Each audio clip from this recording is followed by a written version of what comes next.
ओम श्री काल की वैष्णवे नमः। ओम श्री काल की वैष्णवे नमः। ओम श्री काल की वैष्णवे नमः। सर्वप्रथम हम अपने भगवान सदगुरु सैयदी इजोल गौहर की चरण कमलों में कोटि कोटि प्रणाम करता हूँ। तत्पश्चात दुनिया में जितने भी धर्म प्रेमी है, जितने भी लोग, जितने भी भाई बहन हमारे प्यार मोहब्बत का पैगाम पूरी दुनिया में फैला रहे हैं, उन सबको मैं सर नवा कर प्रणाम करता हूँ। दोस्तों, आज के एपिसोड में भगवान जो शब्द है इसके ऊपर हम चर्चा करना चाहेंगे। ये भगवान शब्द क्या है और अक्सर जो है लोग जो है भगवान के नाम से संबोधित बहुत सारी बातें लोग किया करते हैं, लेकिन दरअसल भगवान का जो शब्द है, भगवान का मतलब क्या होता है, ये आज मैं अपने दोस्तों को मैं बताना चाहूंगा कि भगवान का शाब्दिक अर्थ क्या होता है। जैसे हमारे जैन धर्म में जो अध्यात्म ज्ञान का जो ज्ञानी होता है, जो ब्रह्म लीन होता है, ब्रह्म तक पहुंच चुका होता है, ब्रह्म को, ईश्वर को हासिल कर चुका होता है, उसको जो है बोलते हैं, वो कैवल्य ज्ञान बोलते हैं।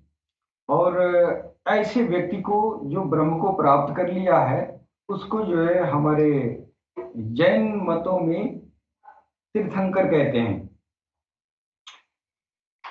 और एक शब्द और भी है हमारे जैन मत के लोगों में, तीर्थंकर के अलावा अहिरंत भी और अरिहंत भी कहा जाता है। अरिहंत हमारे बौद्ध भिक्षुक लोग हैं, इसमें जो ब्रह्मज्ञानी होता है, जो इंसान, उसको जो है संबुद्ध कहते हैं।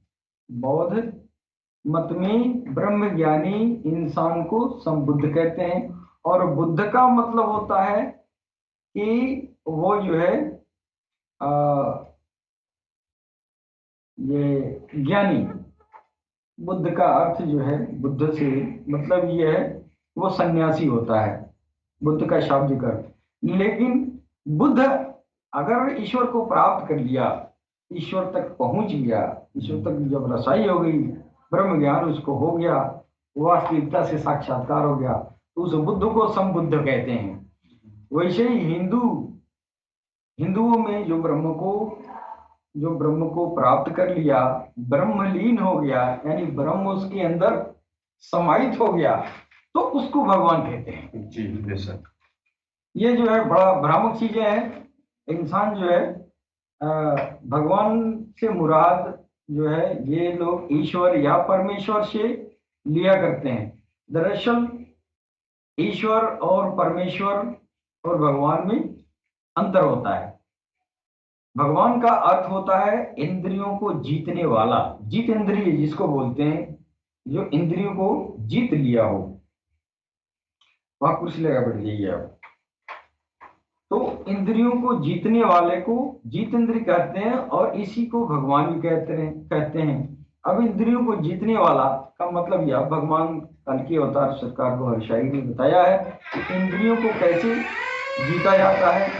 इंद्रियों को जीतने का जो तौर तरीका अब तक जो दुनिया में चला है, वो सारे सारे रास्ते सत्य हैं, लेकिन वो कठोर है। इंद्रियों को जीतने वाला जो चीज है वो थोड़ा कठोर रास्ता है। और सरकार गौरवशाही भगवान कल की अवतार का जब आमद, जब दुनिया में आपकी जो है आ, आना हुआ, तो आप जो है इस ब्रह्म ज्ञान को, इस इंद्रियों का जो जीतने वाला काम है, इसको बहुत ही आसान कर दिया है। भगवान का अर्थ जो है ईश्वर नहीं होता है, और ये भगवान का अर्थ कभी भी ईश्वर नहीं हो सकता। जितने भी भगवान हैं वे ईश्वर कतई नहीं है। ईश्वर या परमेश्वर संसार की सर्वोच्च सत्ता है। अब यहाँ ईश्वर और परमेश्वर दोनों में भी विभिन्नता है, दोनों में मर्तबे का अंतर है। ईश्वर और परमेश्वर, भगवान, ईश्वर और परमेश्वर। तो भगवान हो गया इंद्रियों को जीतने वाला, जो जो अपने ज्ञान इंद्रियों को वो जो है जागृत कर लिया है, और जागृत करने के बाद से फिर वो जो है इंद्रियों को जो है अपने, वो जो आसमान में सैर तैर कर सकता है, या अपने अनचाहे जगहों पर जा सकता है वो इंद्रियों के माध्यम से, तो वो जो है जितेंद्रिय हो गया, वो भगवान उसको कहा जा सकता है।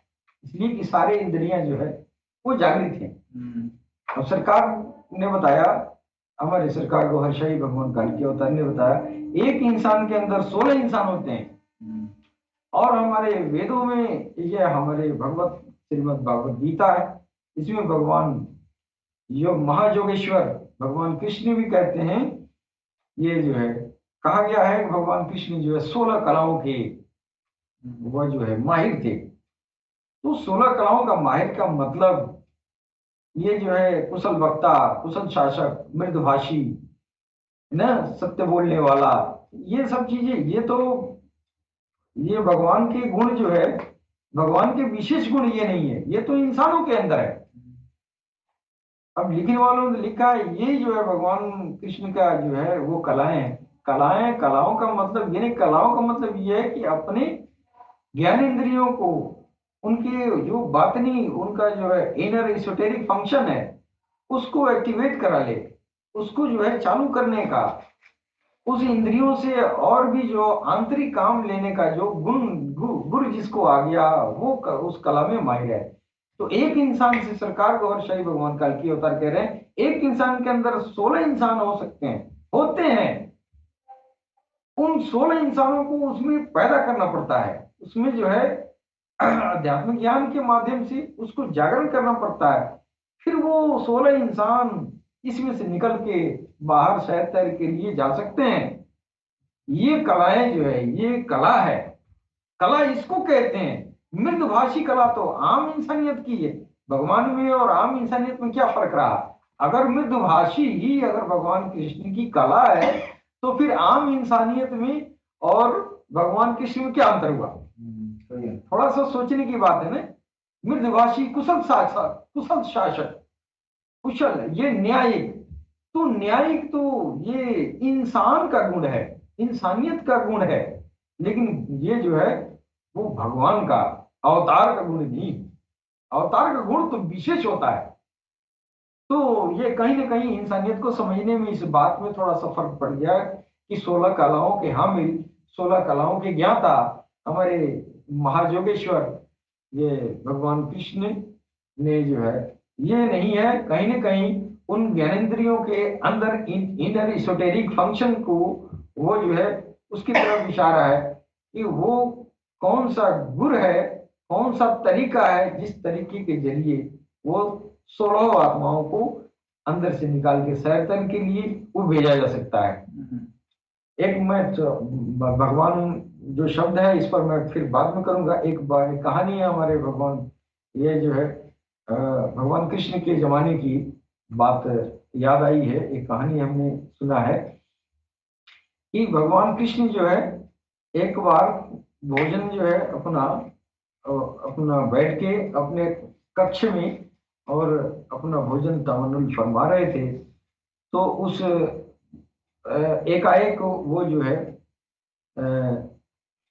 एकाएक वो भोजन को जो है छोड़ के, और ये जो है जो हाथ में जो लिए थे वो निवाला बर्तन में रख दिए, और एकाएक जो है रख के और बहुत तेजी से वह जो है अपने शयन कक्ष से अपने वो कक्ष से वो बाहर की दरवाजे की तरफ बहुत तेजी से दौड़े। तो फिर जो है जब वापस घूम के आए, हाँ, दरवाजे में गए और फिर वो वापस आ गए। तो माता रुक्मिणी ने कहा, तो माता रुक्मिणी थी ना, माता रुक्मिणी ने कहा कि हे प्रभु, ये आपने जो अमल किया है, आप अभी खाना खा रहे थे और आप अपना जो है निवाला होठों से लेके फिर नीचे रख दिए, इतनी तेजी से आप दौड़े हैं, इसका मतलब क्या हुआ? तो भगवान कृष्ण ने बताया कि आप इस बात को नहीं जान पाएंगे। बताना बेकार है। क्यों नहीं जान पाएंगे भाई? ये माँ बहनों का ये जो है, ये तो नेचर है कि कोई भी चीज जो है जानकारी के लिए उनको जो है बातें करती हैं। तो बातें करने लगी भगवान से कि आप बताइए कि आखिर ऐसा आपने क्यों किया। तो लास्ट में मजबूर होके भगवान ने बताया कि देखिए, अब मैं जो खाना खा रहा था और अपना जो है वो निवाला जुबान के पास रखना चाहा, तब तक मेरा कोई भक्त जो है मुझे याद करने लगा। मेरा कोई भक्त जो है मुझे याद कर रहा था और उसकी मुसीबत में अब मैं अपना भोजन छोड़ के, मेरा फर्ज बनता है अपने भक्त का मदद करना। तो मैं मदद करने के लिए जो मैं दौड़ा, त्यों जो है वो उस भक्त के अंदर ये गुरूर आ गया। और क्या गुरूर आया? तो वो जो है मेरे ऊपर से भरोसा छोड़ के वो अपने ऊपर भरोसा कर लिया। पहले तो भरोसा मेरे ऊपर किया, लेकिन वो इंसान जो है देखा कि तो हम मुकाबला कर ले रहे हैं, हम अपने मुसीबत से जूझ जा रहे हैं, तो फिर वो उसको अपने ऊपर घमंड आ गया कि ये तो मैं करूंगा। तो वहां भगवान को मदद के लिए जा रहे थे, मदद के लिए पुकारा, इधर पहुंचे और तब तक उसके अंदर शैतान जो है वो उसको भटका दिया। कहा ये तो तुम्हारे हाथ में इतनी ताकत है, तुम ये काम कर सकते हो। तो उसके अंदर जो है जब वो पनाह मांगने का अभी ख्याल उसको आया था, तब तक घमंड आ गया, शैतान उसको भड़का दिया। यही भगवान योगेश्वर कह रहे हैं कि मैं मदद के लिए जा रहा था, लेकिन मेरा जो है वो हाथ छोड़ दिया। तो भगवान कृष्ण जो है वो उसी कला के तहत वो अपने भक्तों की मदद करते हैं। जो ज्ञान इंद्रियों की जो इनर एसोटेरिक फंक्शन है, उस फंक्शन के जरिए अपने शरीर से शरीर निकाल के और उस अपने भक्त का जो है मदद करना, ये कला है, ये भगवान का गुण है ना, यही भगवान का गुण है। ये अंदर से, अंदर की अपनी सब स्पाइराइट निकाल के और इनके जरिए वो तमाम जहानों में सैर तैर करता है। ये दरअसल ये कला है, ये आर्ट, इसको आर्ट कहते हैं, ये आर्ट है। ये कला नहीं है भगवान का कि हम कुशल शासक हैं। भगवान कृष्ण तो कुशल शासक थे, मृदुभाषी थे, भाई सौंदर्य बहुत खूबसूरत भी थे। तो ये सब चीजें तो आम इंसानों के अंदर हो सकता है, ये हमारे देखने से भगवान का ये गुण नहीं है, भगवान का ये विशेष गुण नहीं है जिसकी वजह से हम कहें कि ये कला है। भगवान की कला ये नहीं है, भगवान की वो कला है, वो ज्ञान जिसके जरिए अपने आप को करोड़ों भागों में बदल देना, अपने आप के शरीर को करोड़ों हिस्सों में उसको बदल देना, ये भगवान का गुण है। और अब आइए, जिस भी सनातन धर्म के जिस भी इंसान के अंदर अगर ये भगवान कृष्ण की कोई भी कला, भगवान कृष्ण ने जो कलाएं सिखाई दुनिया को, वो कला अगर किसी के पास है तो वो भगवान उसको कहा जा सकता है, भगवान उसको कहा जा सकता है। क्यों कहा जा सकता है? इसलिए कि वो उसके अंदर वो भगवान कृष्ण की वो जो है वो 16 कलाओं का ज्ञाता वो नहीं, वो ज्ञान प्राप्त कर लिया भगवान कृष्ण का। महायोगेश्वर का जो है वो योग ज्ञान वो उसको प्राप्त हो चुका है, अब वो भगवान है। तो यहाँ एक शब्द ये भी है, ईश्वर या परमेश्वर। तो ईश्वर या परमेश्वर, तमाम हमारे ये तमाम साधक लोग जो है ईश्वर और परमेश्वर को दोनों को एक ही बात समझा जाता है, एक ही सत्ता को दोनों टर्म जो है लगाया जाता है। लेकिन भगवान काल की अवतार सरकार राघव शाही जी महाराज की ये जो अध्यात्म ज्ञान है, उस ज्ञान के रोशनी में हम देखते हैं कि ईश्वर और परमेश्वर में भी अंतर है। सिर्फ भगवान ईश्वर नहीं हो सकता, भगवान ईश्वर नहीं होता, उसी तरह ईश्वर परमेश्वर नहीं होता है कि नहीं। तो अब भगवान किसको कहेंगे? ईश्वर के द्वारा दिए गए उन इल्म, उन ज्ञान के जरिए अपनी इंद्रियों पर, अपने ज्ञानेंद्रियों का जागरण किया और उस जागरण के फल स्वरूप वो भगवान बन गया। कैसे बना? ईश्वर की अनुकंपा से। ईश्वर ने चाहा तो वो भगवान बन गया। अब वो भगवान ईश्वर नहीं हो सकता है कि नहीं। अब यहां एक परमेश्वर की बात आई है, परम ईश्वर। तो कहीं न कहीं परमेश्वर हमारी सनातन संस्कृति सबसे कंप्लीट और ये जो है बहुत ही मैच्योर, ये जो है स्पिरिचुअलिटी हमारी सनातन संस्कृति में रही है। लेकिन इस पर जो है लोग इस पर ध्यान नहीं दिया करते रहे हैं शुरू से, और लोग जो है जो गठरी बांध लेते हैं फिर उसके आगे जानने की कोशिश नहीं करते हैं कि इसका क्या मतलब हुआ। इसका जो मतलब है वास्तव में वो भगवान कल्कि अवतार की जो ज्ञान की जो रोशनी है उसमें पता चलता है।